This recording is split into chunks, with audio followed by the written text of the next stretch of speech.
Você já ouviu falar de Mary Jones? A turma do UFC não é o Jones lá, é Mary Jones, viu? Em 1792, esta menina tinha 8 anos de idade, morava no país de Gales. Ela não sabia ler, porque na pequena vila onde ela morava não haviam escolas. Mas ela já tinha um sonho, o sonho de ter uma Bíblia. E esse sonho ainda era muito mais difícil do que ter qualquer livro. Livros já eram caros e difíceis. Uma Bíblia, então, muito mais difícil. Em alguns anos ela soube que numa cidade próxima, na vila próxima, se abriu uma escola primária e ela foi uma das primeiras meninas a se matricular, e se esforçar e conseguir aprender a ler. E ela perseguia aquele sonho de ter a sua Bíblia. De uma família muito simples. Então ela começou a trabalhar, começou a vender ovos, começou a ajudar na casa das pessoas para juntar um pouco de dinheiro. Quando chegou o final do ano e ela contou as suas moedas, ela descobriu que era muito pouco. Estava muito longe de conseguir comprar uma Bíblia. Os anos se passaram e então ela também aprendeu a costurar para que pudesse reunir mais dinheiro. E 2 anos depois, o seu pai fica doente e não pôde mais trabalhar. E ela teve que pegar todas as suas economias e ajudar em casa. Aquela adolescente continua trabalhando e perseguindo aquele sonho de ter uma Bíblia. Quando chegou o momento em que ela tinha todo o dinheiro que ela precisava, e uma das coisas que ela mais gostava de trabalhar na casa das pessoas, porque uma dessas senhoras tinha um exemplar da Bíblia, e ela ia lá, então ela tinha permissão de poder ler a Bíblia, e ela alimentava aquele sonho. Ela gostaria de ter a Bíblia. Ela ia à igreja ao domingo com a sua família, e ela via o pastor e as pessoas com as suas Bíblias, e ela tinha o desejo de ter, então, a sua Bíblia. Então, ela ficou sabendo que numa cidade maior, então, ela poderia encontrar uma pessoa que vendia Bíblias. Essa pessoa, então, aí morava muito longe, uma cidade muito longe. Na época não tinha ônibus, na época não tinha os recursos de transporte, e ela teve que fazer esse caminho a pé. Ela não tinha sandálias para fazer isso, e a história conta que ela fez esse trajeto todo, guardou um pouquinho de comida para ir então até a cidade. Fez esse trajeto a pé, de muitos quilômetros até a cidade. E quando chega lá e procura esse pastor vendedor de Bíblias, ele tinha apenas um exemplar da Bíblia em inglês, e já estava encomendada para outra pessoa. E ele viu aquela jovem começar a chorar, e ver que todos aqueles anos, e ele não sabia quando chegaria um outro exemplar para ela. Quando ela está indo embora, então ele toma uma decisão. A pessoa para quem ele venderia aquela Bíblia era uma pessoa de muitas condições, e que já tinha outras Bíblias, e ele poderia esperar. Então ele chama a menina e vende a Bíblia para Mary Jones. E ele toma uma decisão de unir com outras pessoas para que a Bíblia pudesse chegar a mais gente. E por causa daquela menina, nasce então a primeira sociedade bíblica que a gente tem na história recente, a Sociedade Bíblica na Inglaterra, em que homens se juntam e juntam seus recursos, fazem doações e fazem esforços para que a Bíblia possa chegar a todas as pessoas em todas as línguas. Hoje nós temos sociedades bíblicas do mundo todo. A nossa sociedade, a Sociedade Bíblica do Brasil, é uma das maiores que existe e produz. A maioria das Bíblias que nós temos aqui, em várias versões, são produzidas e impressas pela Sociedade Bíblica do Brasil. Há mais de 200 anos atrás, uma menina, durante 10 anos, perseguiu o sonho de ter uma Bíblia. A difícil arte de ligar a fé. Estamos conversando sobre fé, confiar em Deus. Nós já falamos sobre o exercício do jejum, que o jejum pode ser, além de um exercício de saúde, um exercício físico, ele pode ser um exercício espiritual na nossa busca de Deus e de ligar a fé, de nos unir a Deus. Semana passada conversamos sobre a oração, como a oração nos muda e como a oração nos aproxima de Deus e como é esse exercício que nos leva a confiar em Deus. E hoje eu queria conversar sobre a Bíblia. Como que a Bíblia é esse exercício que pode nos ajudar a ligar a fé. Vale a pena ler a Bíblia? Pense bem antes de responder, porque a sua resposta pode denunciar você, né? Talvez ela é aparentemente fácil de responder, não vale a pena. Então por que você não lê? Ou quanto realmente vale a pena para nós lermos a Bíblia? Se nós pegarmos o nosso tempo gasto com a Bíblia, é a nossa resposta, o quanto vale a pena ler a Bíblia. Algumas pessoas já fizeram uma estimativa, o mesmo tempo que você gasta assistindo um filme, você leria um evangelho. Você assistiu 4 filmes no último mês, você teria lido os 4 evangelhos. Com um episódio dos nossos seriados, nós leríamos porções importantes da Bíblia. Por exemplo, com um simples episódio de um seriado, eu e você teríamos lido e relido os ensinos de Jesus no Sermão da Montanha.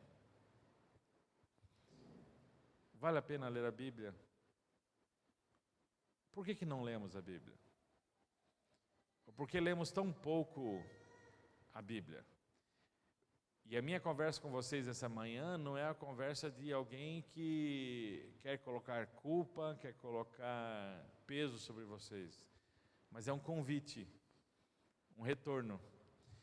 E eu trouxe 2 símbolos para mim, porque para mim também é um retorno. Tenho falado um pouco com vocês aí da minha mudança e de ajustes em casa, e aí eu fui mexer numa das caixas, das muitas caixas que estão fechadas lá, e peguei esse quadro, um quadro de crochê, bordado aqui por uma amiga que me presenteou há mais de 20 anos atrás, porque Deus é quem efetua em vós tanto querer como realizar segundo a sua vontade. Um texto da Bíblia, texto de Filipenses capítulo 2, versículo 13. Tantos anos numa caixa, né? Mudança para cá, mudança para lá, e ficou na caixa. E esses dias arrumando, eu me deparo com isso na caixa. Eu lembro na casa dos meus pais, tinha um quadro muito antigo sobre a Arca de Noé. Um quadro clássico aí das igrejas evangélicas protestantes há 30, 20 anos atrás, tinha uma grande imagem da arca e todo o texto bíblico descrevia a arca de Noé. Essa Bíblia que eu trouxe hoje aqui é a Bíblia que eu ganhei do meu irmão. Já tenho falado para vocês dele, o irmão que eu perdi há 2 anos atrás, o Nilson. E ele, sabendo da minha paixão pela Bíblia e pela leitura, ele me deu quando eu tinha 15 anos de idade. Foi meu presente de 15 anos. A Bíblia comentada, a Bíblia Shed, a Bíblia Vida Nova. Ela ganhou uma capa nova, que a capa estava muito velha. A capa de um amigo artesão. O Vanderlei fez essa capa de couro para mim. Quanto vale a pena ler a Bíblia? Talvez uma das discussões sobre o quanto vale a pena ler a Bíblia é sobre a credibilidade da Bíblia. Talvez muitos de vocês não conhecem esse pedacinho de Bíblia aí, mas ele é um pedacinho de Bíblia muito importante para nós. Esse aí é um trecho do Evangelho de João, capítulo 18. De um lado, nós temos aqui esse trecho de um papiro, é ali onde estaria o recorte que sobrou desse fragmento, chamado papiro Highlands P52. aqui seria o verso desse papiro, aí parte nos dois lados do capítulo 18 do Evangelho de João. Por que eu estou lembrando desse papiro para vocês? Porque ele é o fragmento de manuscrito mais antigo que nós temos da Bíblia. Ele é datado entre o ano 110 a 150 depois de Cristo. E o Evangelho de João, provavelmente escrito aí no final da década de 90. Então, esse manuscrito está muito próximo do texto original, digamos assim, da primeira edição, da edição 0 aí, do texto que João nos deixou. Por que eu estou lembrando isso?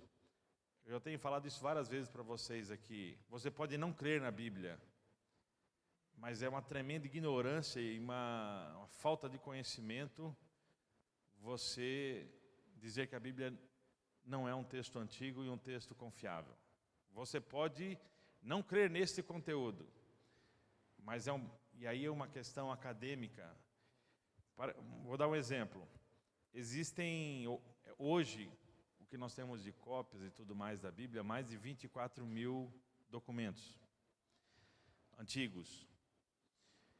A distância das cópias mais preservadas que nós temos são poucos séculos. Ninguém duvida, por exemplo, da obra de Homero, a Ilíada.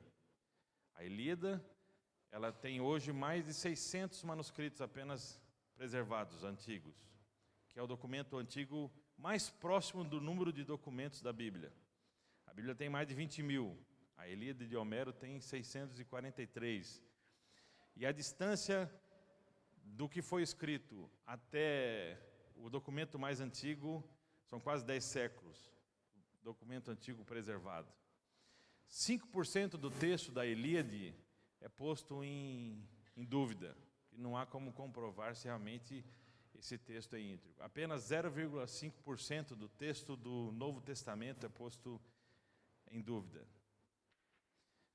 E as pessoas dizem que a gente manipulou a Bíblia. Nós temos, por exemplo, documentos como esse, que é o Códice Alexandrino. Nós temos 4 grandes encadernações. O Codex é uma encadernação, e a ideia da encadernação mesmo, porque eram textos que eram encadernados aqui, amarrados na lateral, alguns deles com 2 colunas, 4 colunas, 6 colunas, mas esse texto preservado aqui, o Códice Alexandrino, é do século IV ou V. Nós temos também outro grande códice, que é o Códice Sinaítico, também do século V. Tem o Códice do Vaticano, também do século IV. Nós temos o Código Efraimita, que é do século V ao VI. Isso são cópias da Bíblia. E você compara o texto dessas cópias do século V e VI, nós estamos muito próximos da cópia que nós temos hoje. E aí você lê blogs, textos, artigos de revistas sensacionalistas dizendo que a Bíblia foi manipulada. Aí você pega esses 24 mil documentos de cópias que nós temos ao longo da história de 10 a 12 séculos, e eles nos dizem que a gente alterou o texto da Bíblia. Você fazer uma pesquisa com qualquer arqueologista, o texto histórico mais bem fundamentado é o texto bíblico. Até mesmo o texto da história romana não tem a mesma precisão que nós temos na Bíblia. Por exemplo, vários acontecimentos da história romana, os textos mais antigos que se tem são 7, 8 séculos depois. Mas ninguém duvida do que aconteceu na história romana. Mas por que as pessoas precisam questionar a credibilidade da Bíblia? Você pode não crer em milagres, no conteúdo do que está registrado na Bíblia. Você pode não crer que Deus é o Criador, no conteúdo do que a Bíblia registra. Mas eu queria começar por isso, para lembrar, porque o primeiro ataque que a Bíblia recebe é da sua credibilidade. Você pode não acreditar na Bíblia como texto sagrado, mas o mínimo que a Bíblia deveria receber é o respeito como um livro antigo e um livro que tem uma tradição e tem um desenvolvimento também científico aqui. Hoje o texto que a gente possui, ele foi construído a partir dessas muitas cópias. Nós temos catalogado todas as variantes. O que isso quer dizer? Os estudiosos da Bíblia, os linguistas que nos ajudaram a construir o texto que a gente tem hoje, eles pegaram todas as variantes que a gente tem. Isso quer dizer que numa cópia tem uma palavra a mais, numa outra cópia o verbo está num tempo diferente, e tudo isso está catalogado. Tudo isso foi unido num texto técnico, que é o texto que serve de base para nossas traduções hoje. Esse texto técnico é o texto que é usado para produzir a Bíblia que nós temos hoje. Então, quando alguém afirmar para você que a Bíblia foi adulterada, alterada, que a igreja mexe no que ela quer, fique em paz. Talvez não valha a pena a briga, porque ignorante é ignorante, tá certo? Então assim, mas pode descansar. Por exemplo, tem algo muito famoso hoje aí, que é a história de descobrir evangelhos antigos, que contam uma história diferente. Um dos mais conhecidos aí, o Evangelho de Tomé, por exemplo. E realmente é um texto muito antigo, um texto do segundo século. Um texto do segundo século que se achava estava perdido, que a gente não tinha o texto dele, a gente tinha só a menção histórica dele. E no século passado se descobriu uma cópia que foi preservada deste evangelho. E aí o que aconteceu de sensacionalismo? Porque agora se descobriu a verdade, que a Bíblia não é mesmo isso, porque tem uma versão diferente sobre a vida de Jesus. Só que nós já sabíamos disso. Na mesma época que o Evangelho de Tomé foi escrito, a igreja condenou o Evangelho. Nós temos todos os documentos que falavam isso e por que esse Evangelho, lá, há 1800 anos atrás, foi rejeitado pela igreja. A gente não tinha o texto completo, mas a gente sabia disso. Um texto de 100 e poucos anos depois de Jesus, que agora vai contar uma história que toda a igreja, espalhada em todo o Império Romano, ninguém sabia. E aí vai cair no século 21, século conectado, globalizado, e aí se acha que descobriu uma verdade sobre Jesus. E assim nós temos muitos evangelhos. Se você pegar as nossas revistas aí, você pega uma Galileu, pega uma Superinteligência, muitas dessas matérias você vai ver as fontes desses furos aí de jornalistas querendo tirar a credibilidade da Bíblia, são baseados em texto assim. Um texto escrito 200, 300 anos depois e que vai agora contar uma verdade que nunca foi contada. Por que nós temos tanta segurança disso? Esse aqui, por exemplo, é Inácio de Antioquia. Inácio de Antioquia, ele foi bispo de uma das igrejas cristãs na década de 80 até 107, quando ele é martirizado em Roma. Ele foi um dos grandes defensores da fé cristã. Por exemplo, só juntando essa geração, que é chamada os pais da igreja, os que defenderam a igreja, a gente pegando todos os documentos deles, porque como eles faziam? Eles produziam um documento de defesa da fé cristã. Eles não tinham a Bíblia toda ainda. Então eles pegavam um documento que foi produzido por um herege e eles citavam palavras da Bíblia, das cartas de Paulo, dos evangelhos, para então condenar aquela doutrina. E nós temos esses documentos, esses milhares de documentos. Só com esses documentos é possível reconstruir o Novo Testamento, com exceção de 13 partes.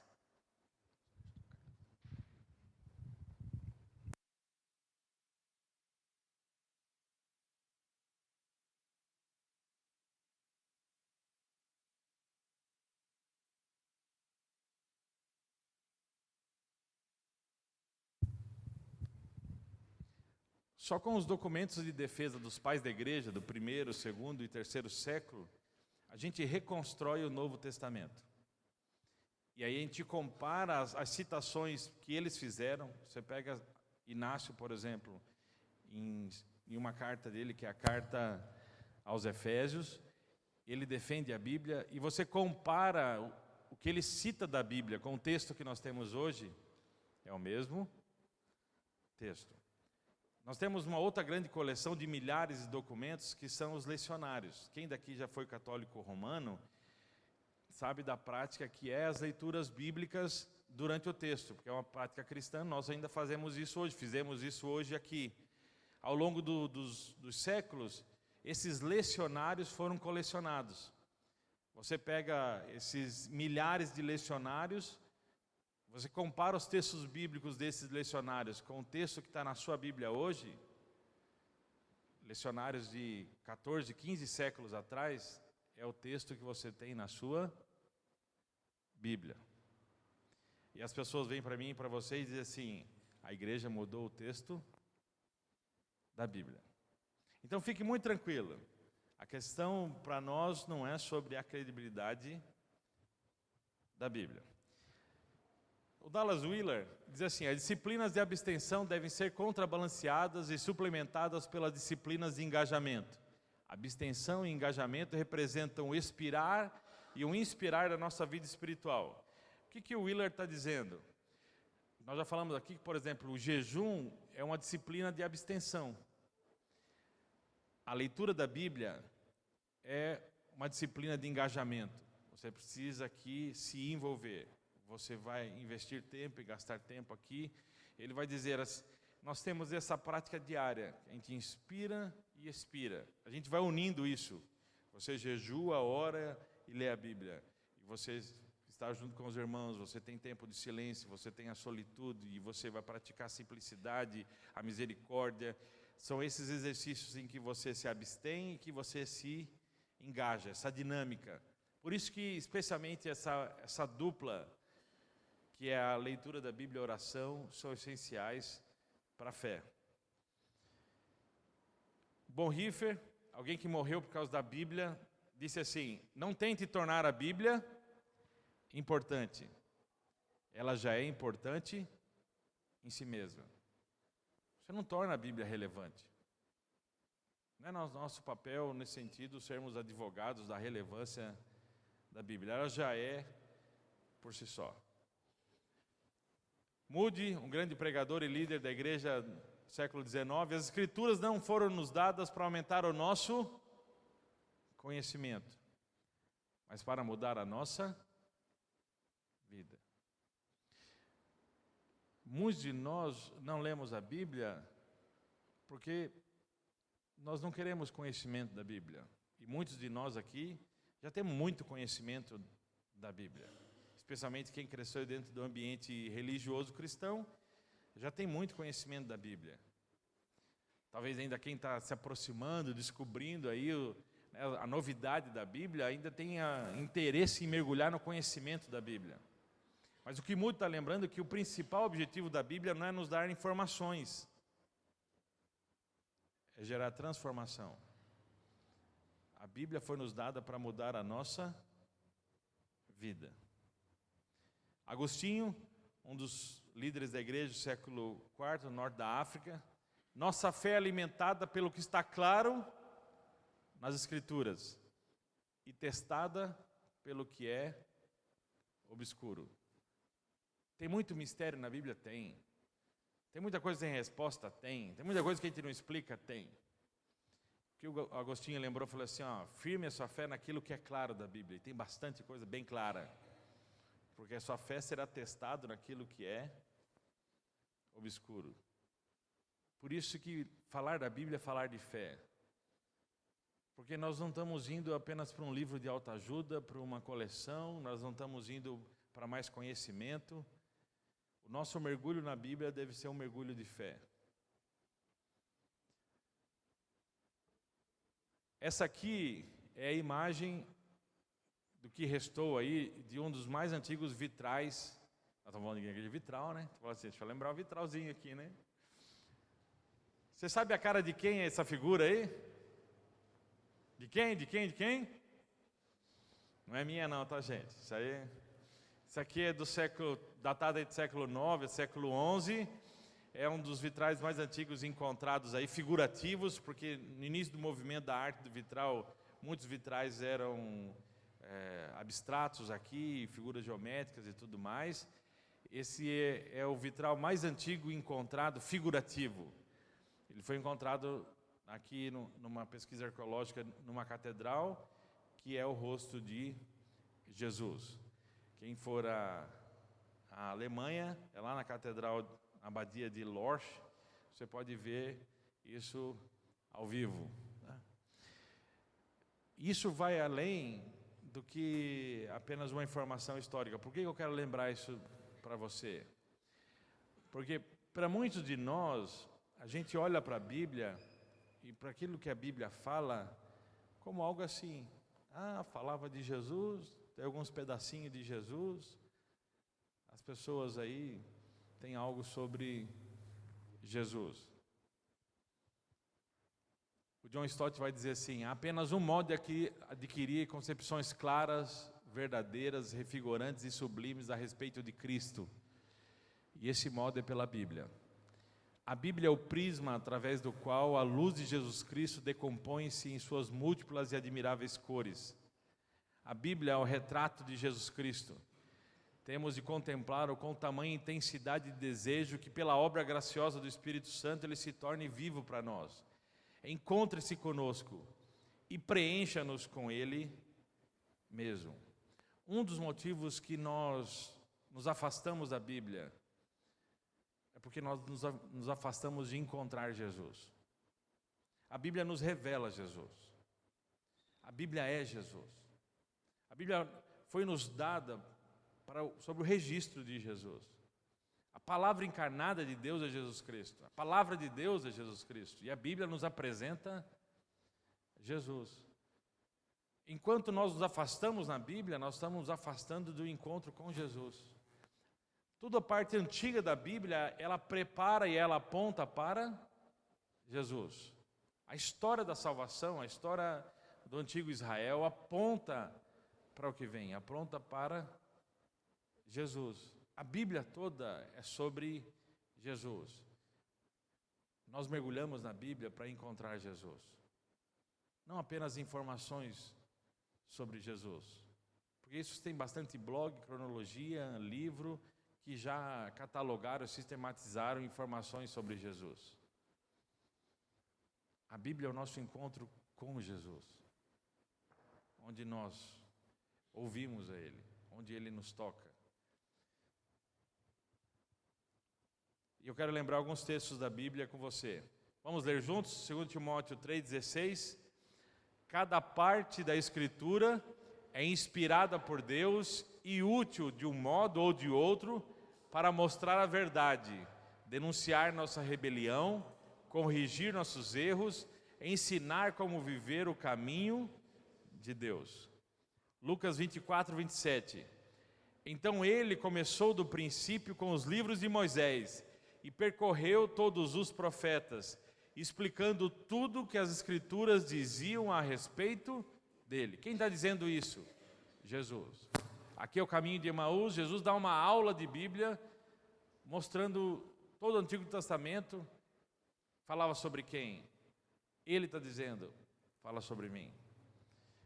Lucas 24:24, ele diz assim: em seguida ele declarou: tudo o que eu disse enquanto estava com vocês, está dizendo aos discípulos, todas as coisas escritas a meu respeito na lei de Moisés, nos profetas e nos salmos. Isso aqui é divisão da Bíblia, no Antigo Testamento, no texto judaico, que eles separam o texto da lei de Moisés, os profetas, chamados escritos. A ordem do texto judaico é diferente do que nós usamos nas nossas Bíblias. Eles estruturam assim: as leis de Moisés, o Pentateuco, os profetas e depois todos os escritos, que são os livros históricos e os livros de poesia. Tudo lá tinha de se cumprir a meu respeito.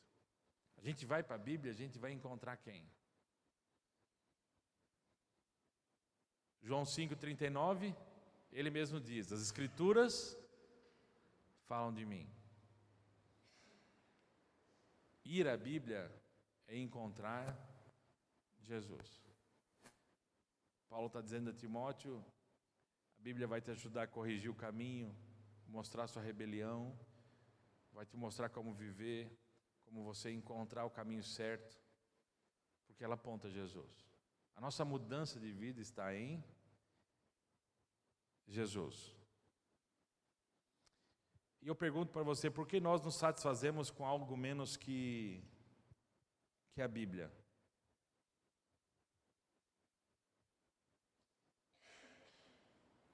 Por que eu e você nos satisfazemos com algo menos que a Bíblia?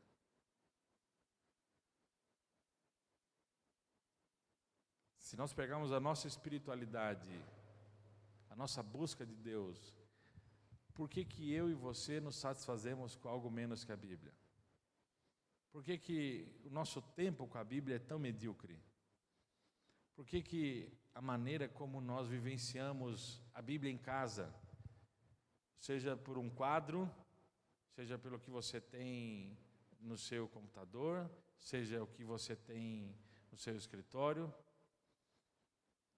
Qual foi o último texto bíblico que você memorizou?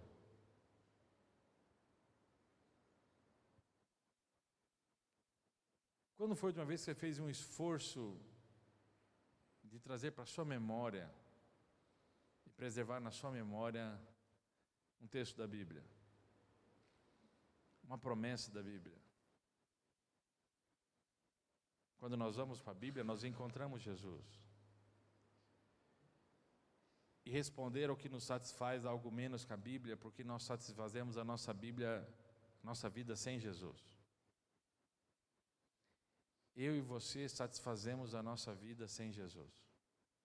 Eu não estou dizendo que você não crê em Deus, que você não crê no céu, que Deus é bom, que enviou Jesus, não isso.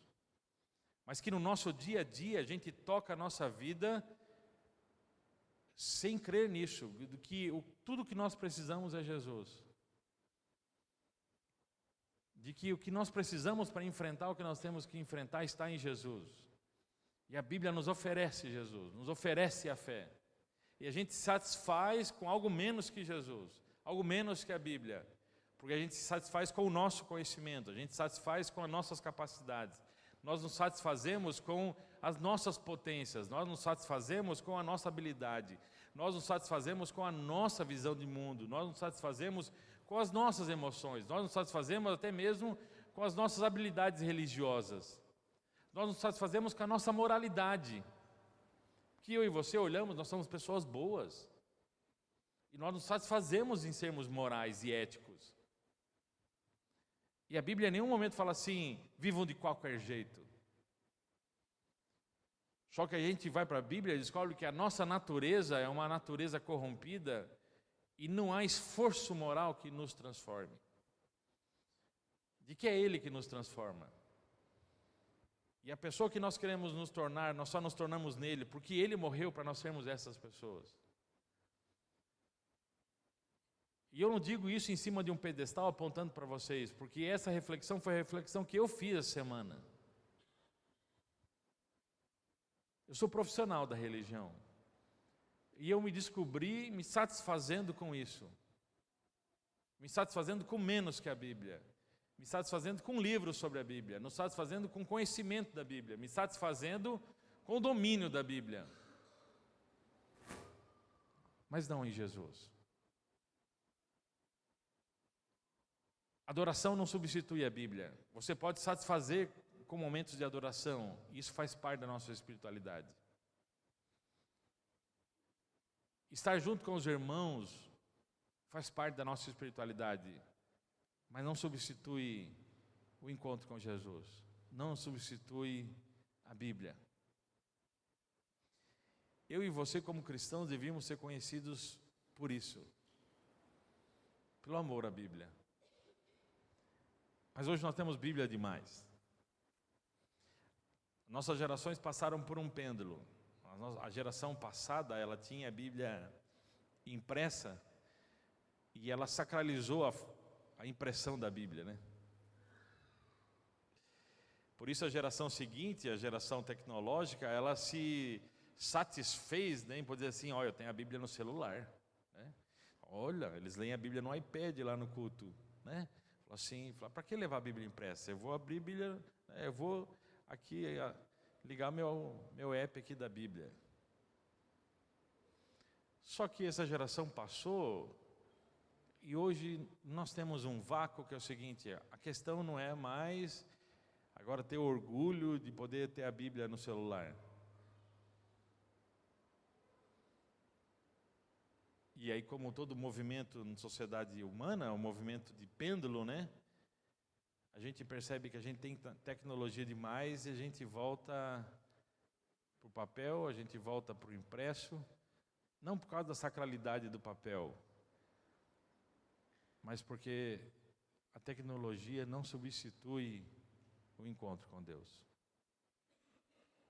E no nosso dia a dia, para muitos de nós, a Bíblia vai ser um exercício com o papel.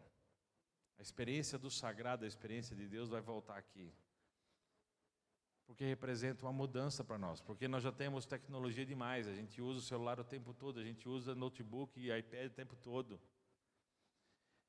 E poder voltar para um livro impresso representa uma postura para nós. Não é a sacralidade do papel, é a sacralidade do relacionamento, de poder reencontrá-lo, de que eu me satisfaça nele. Eu mergulho nas histórias das séries que me tocam, mas faz tempo que eu não mergulho mais nessas histórias. Eu quero lembrar para você que a Bíblia é basicamente um livro de histórias. Embora ela nos transmita muito conhecimento, e muito do ensino que nós temos estão aqui, mas a grande parte dela são histórias. E se você lembrar o que a Bíblia tocou você, você vai lembrar de histórias da Bíblia que tocaram você. O próprio Jesus, ao se aproximar do povo e trazer o povo para a compreensão de quem era Deus, o amor de Deus, o reino de Deus, o que ele fazia? Ele contava histórias. Até mesmo depois de um dos seus grandes ensinos, ao terminar o Sermão do Monte, como que ele termina? Com uma pequena história, com uma imagem. Duas pessoas que constroem casas. Por que a gente se satisfaz com muitas histórias? E a gente não se satisfaz mais com essas histórias? E eu queria refletir com você e desafiar você, e é o desafio que eu faço para mim. Esse movimento da privação ao privado. Porque muitos de nós só vamos para a Bíblia no momento da privação. Estamos enfrentando problema. Nós temos uma privação financeira. Aí eu vou querer ligar o botão da fé da Bíblia, poder confiar que eu vou enfrentar, que Deus vai ter uma promessa para mim, para o meu emprego, que a minha empresa vai sair do buraco, e que aí lá em casa nós vamos conseguir fechar as contas, vamos superar. Na privação financeira. Na privação da saúde, a gente vai buscar a Bíblia, porque a gente vai querer encontrar fé para crer que Deus vai dar força, que Deus vai curar, que o Jesus que tocava, que curava. Na privação emocional, nós vamos para a Bíblia para que Ele tire a nossa ansiedade, que Ele nos dê controle, que Ele novamente nos dê esperança, que Ele nos faça conseguir ser resiliente e sair do buraco onde nós estamos. Na privação afetiva, nós vamos novamente para a Bíblia para que Deus nos dê esperança, que a gente pode reconstruir o casamento, a relação com o filho, novamente a gente pode amar, a gente pode ser feliz. A Bíblia não é apenas uma oportunidade para nós na privação. A Bíblia é também um convite para o privado, para essa experiência minha e sua da satisfação, do encontro com Ele. Talvez o grande exame da nossa fé como cristãos não é quando tudo está mal. Permita a expressão, porque a água vai bater na bunda, a gente vai orar, vai jejuar, vai voltar para a Bíblia. Talvez o grande exame da maturidade da nossa fé e o quanto a gente encara a difícil arte de ligar a fé é quando tudo estiver bem, a gente continuar indo para a Bíblia. Quando não estiver faltando saúde, a gente continuar mergulhando na Bíblia. Quando tudo estiver em voo de cruzeiro, a gente continuar mergulhando na Bíblia para conhecer a Deus. Não só do que Deus pode fazer por nós, porque a privação é esse nosso mergulho do que Deus pode fazer por nós. Muito da nossa experiência do privado vai ser conhecer o que Deus quer fazer em nós e o que Ele pode fazer através de nós. Muito dessa experiência do privado. E Jesus vai dizer isso: olha, entra no teu quarto. Tem uma experiência comigo no privado. A Bíblia é esse recurso de Deus para mim, para você, para ligarmos o botão da fé. Por isso, exercícios simples como memorizar um texto bíblico, de poder aquecer a nossa alma.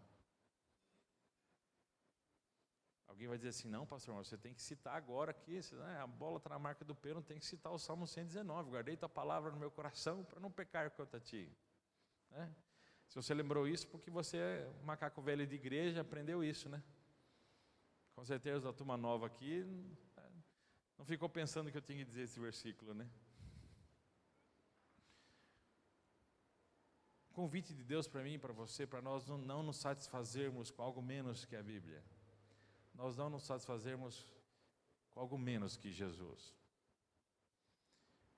O nosso esforço de voltar para a Bíblia como exercício de fé. E aqui nós podemos ter vários exercícios. Você tem um exercício da Bíblia como estudo, de você conhecer mais sobre como Deus agiu na história. A Bíblia como um exercício de oração. A igreja ao longo dos séculos fez isso, essa oração, essa leitura orante da Bíblia.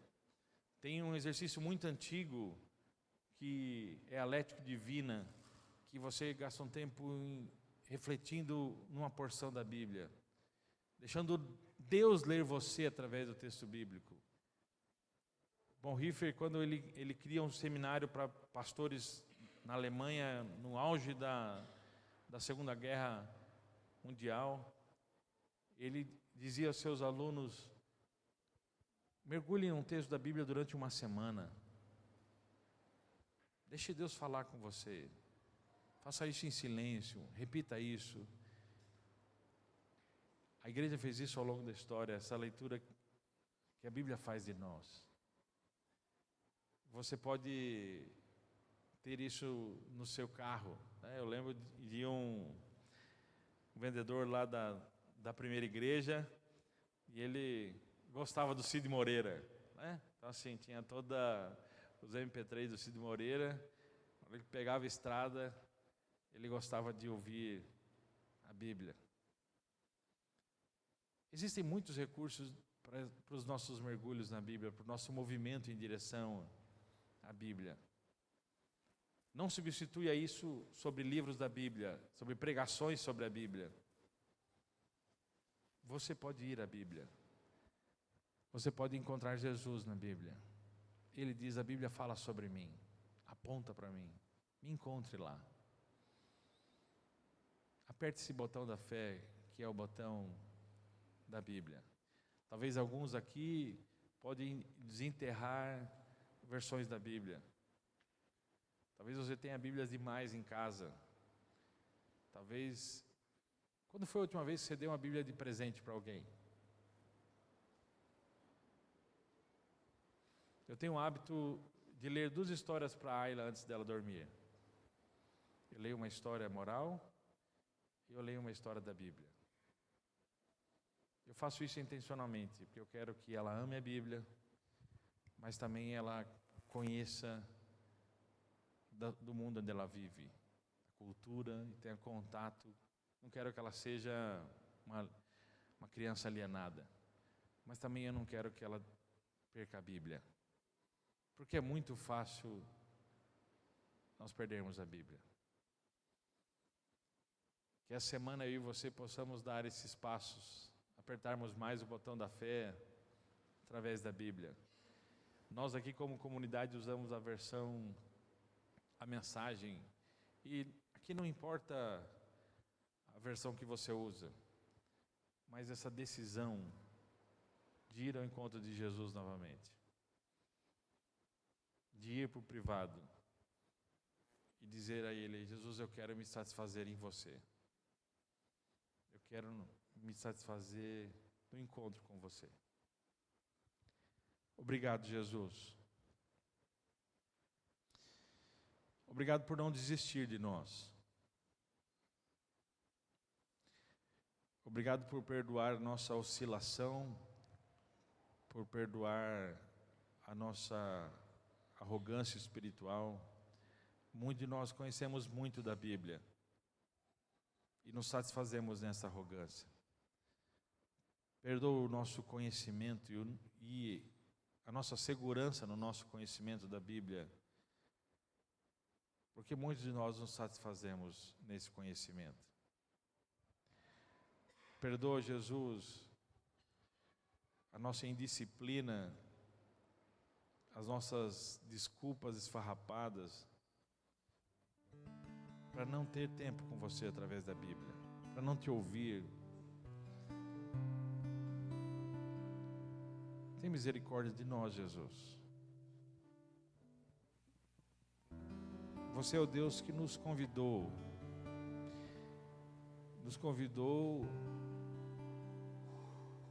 a nos aproximarmos de Ti e buscarmos alimento verdadeiro. Ajuda-nos, Jesus.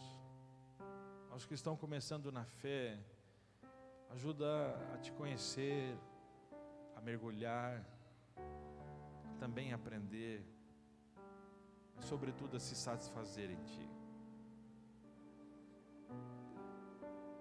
Essa semana devolva para nós essa satisfação, Jesus. Devolva para nós essa satisfação de Te ouvir através das histórias da Bíblia. Devolve para nós a satisfação de ouvir Você falando para nós, através do que Você fez e falou para os outros. Devolve em nós essa satisfação de, mesmo quando a Bíblia nos confrontar, de quando mesmo a Bíblia nos mostrar nossos erros, a satisfação de crermos que Tu és o Deus que nos põe no caminho de volta. E o Senhor não aponta os nossos erros apenas para nos condenar, mas para nos libertar e nos transformar. Obrigado porque a Bíblia é útil para isso. Obrigado, Jesus. Essa semana seja uma semana para nós ligarmos o botão da fé, Senhor, através da Bíblia. Essa é a nossa oração. Em nome de Cristo Jesus. Amém.